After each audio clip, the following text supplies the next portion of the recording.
नमस्कार। आज देश की तमाम फटाफट खबरों में आपका स्वागत है। संयुक्त राष्ट्र के वरिष्ठ सलाहकार उषा मिश्रा हेज ने अपनी किताब में मनरेगा को भारत में हाल के दिनों में बड़ी सक्सेस स्टोरी बताया है। उन्होंने कहा कि इससे देश की जनसंख्या के कमजोर वर्ग को भूखमरी से सुरक्षा उपलब्ध कराने में सफलता मिली है। उषा मिश्रा की यह किताब लगातार बदलती नीतियों को दुनिया को लेकर है, जो एशियाई और अफ्रीकी देशों में सामाजिक सुरक्षा व्यवस्था को प्रभावित करती है। पृथ्वी अवलोकन उपग्रह EOS-01 की लॉन्चिंग के लिए अंतिम गिनती शुरू हो गई है। इसरो ने शुक्रवार को बताया कि इसकी लॉन्चिंग 7 नवंबर को लॉन्च व्हीकल PSLV C-49 से की जाएगी। इसके साथ ही 9 अंतर्राष्ट्रीय कस्टमर सैटेलाइट की लॉन्चिंग भी होगी। लॉन्चिंग का समय शनिवार को दोपहर 3:02 है। अमेरिका का राष्ट्रपति चुनाव अब कानूनी लड़ाई में फंस चुका है। कई राज्यों में पिछड़ने के बाद राष्ट्रपति डोनाल्ड ट्रंप ने कोर्ट का रुख तय किया है, तो वहीं जो बाइडेन समर्थकों से धैर्य रखने के लिए कह रहे हैं। अभी करीब आधा दर्जन राज्यों में काउंटिंग जारी है, जहां लगातार स्थिति बदलती हुई दिख रही है। शुक्रवार शाम तक जो बाइडेन ने जॉर्जिया में भी बढ़त बना ली है। सुप्रीम कोर्ट ने शुक्रवार को कहा कि झारखंड के 5 कोयला ब्लॉक सहित 37 कोयला ब्लॉकों की 9 नवंबर को होने वाली नीलामी उसके आदेशों पर आधारित होगी। अदालत ने केंद्र से कहा कि वह कोयला ब्लॉकों के लिए बोली लगाने वाले सभी पक्षों को सूचित कर दे कि इससे जुड़े तमाम लाभ उसके अंतिम आदेश पर आधारित होंगे। उच्चतम न्यायालय ने शुक्रवार को अर्नब गोस्वामी मामले की सुनवाई की। अदालत ने पूछा कि रिपब्लिक टीवी के प्रधान संपादक की गिरफ्तारी के संबंध में महाराष्ट्र विधानसभा सचिव के खिलाफ अदालत की अवमानना का कारण बताओ नोटिस क्यों नहीं जारी किया जाना चाहिए। याचिका में अर्नब गोस्वामी ने महाराष्ट्र विधानसभा सचिव द्वारा उन्हें नोटिस जारी किए जाने को चुनौती दी है। Confederation of x paramilitary force welfare association ने केंद्रीय गृह मंत्री अमित शाह को भेजे शिकायती पत्र में कहा है कि ITBP ने अपने कैंटीन में अर्धसैनिक बलों के रिटायर्ड कर्मियों को मिलने वाली शराब पर रोक लगा दी है। इससे BSF, CRPF, SSB और CISF के पूर्व कर्मचारियों में गुस्सा है। अभी तक चली आ रही व्यवस्था में केंद्रीय अर्धसैनिक बलों से सेवानिवृत्ति के बाद किसी भी बल की कैंटीन से शराब ले सकते हैं। उच्चतम न्यायालय ने शुक्रवार को केंद्र को यह सुनिश्चित करने के लिए कहा है कि दिल्ली NCR में स्मॉग नहीं हो।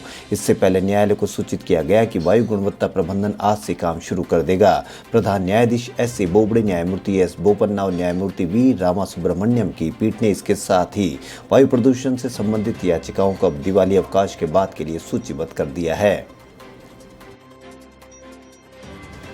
सुप्रीम कोर्ट ने बृहस्पतिवार को उत्तराखंड सरकार से कहा कि नैनीताल हाई कोर्ट की ओर से 2 पत्रकारों के खिलाफ निरस्त की गई FIR अंतरिम आदेश से बहाल नहीं की जा सकती है।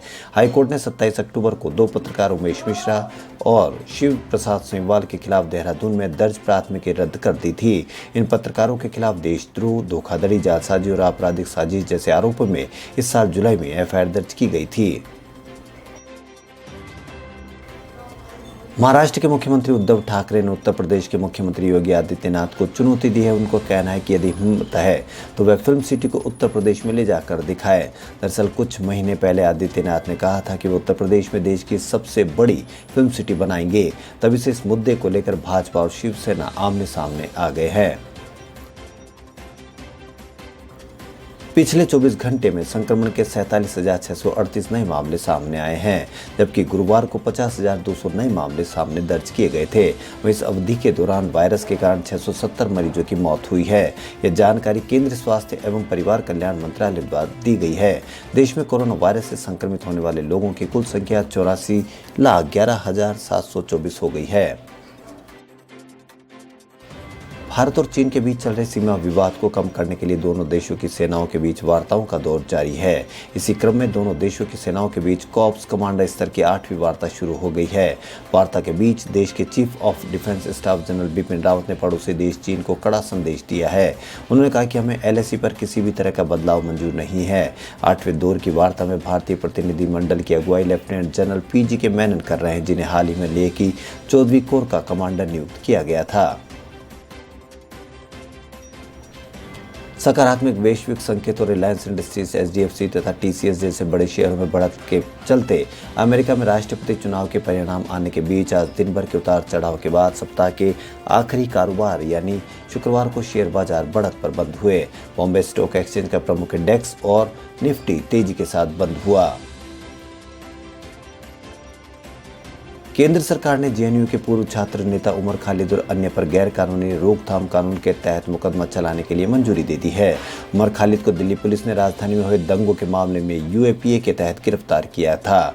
कानून के अनुसार यूएपीए के तहत किसी व्यक्ति पर मुकदमा चलाने से पहले केंद्रीय गृह मंत्रालय से मंजूरी लेना आवश्यक है। गृह मंत्रालय ने अपनी स्वीकृति दे दी है। यह कानून आतंकवाद, राष्ट्रीय सुरक्षा और संप्रभुता जैसे सख्त मामलों में अमल में लाया जाता है। दिल्ली में कोरोना वायरस और खतरनाक स्तर पर पहुंचते वायु प्रदूषण को देखते हुए दिल्ली सरकार ने इस दिवाली पर पटाखे चलाने पर बैन लगा दिया है। इस पर बीजेपी की ओर से धार्मिक भावनाओं को आहत करने के आरोप का जवाब देते हुए दिल्ली के स्वास्थ्य मंत्री सत्येंद्र जैन ने शुक्रवार को कहा कि कोरोना वायरस जैसी महामारी 100 साल बाद आई है। ऐसे में अगर एक साल पटाखे न भी चलाएं तो ठीक है। सुप्रीम कोर्ट ने टेलीकॉम कंपनियों एयरटेल और वोडाफोन आइडिया को अपने ग्राहकों को दिए गए सभी सेगमेंटेड या विशिष्ट ऑफर की जानकारी telecom regulatory authority of India को देने के निर्देश दिए हैं। ट्राई को ऐसे विवरणों को पूरी तरह से गोपनीय रखने के लिए निर्देशित किया गया है, जबकि जियो ने इसका अनुपालन किया था। एयरटेल और वोडाफोन ने इस पर आपत्ति जताई थी। सुप्रीम कोर्ट ने कहा कि ट्राई का आदेश मांगना पारदर्शी था और इसे प्रथम दृष्टया अवैध नहीं कहा जा सकता है।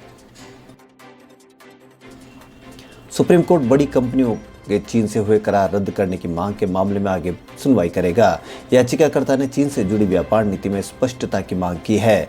याचिका में कहा गया कि एक और चीनी ऐप पर प्रतिबंध लगाया गया, वहीं दूसरी ओर महाराष्ट्र, गुजरात सरकार और कई निजी कंपनियों ने चीनी कंपनियों के साथ बड़े समझौते पर हस्ताक्षर किए हैं, लिहाजा इन्हें भी रद्द किया जाना चाहिए। खबरों में फिलहाल इतना ही। यदि आपको हमारा चैनल पसंद आए तो लाइक, सब्सक्राइब और शेयर अवश्य करें। धन्यवाद।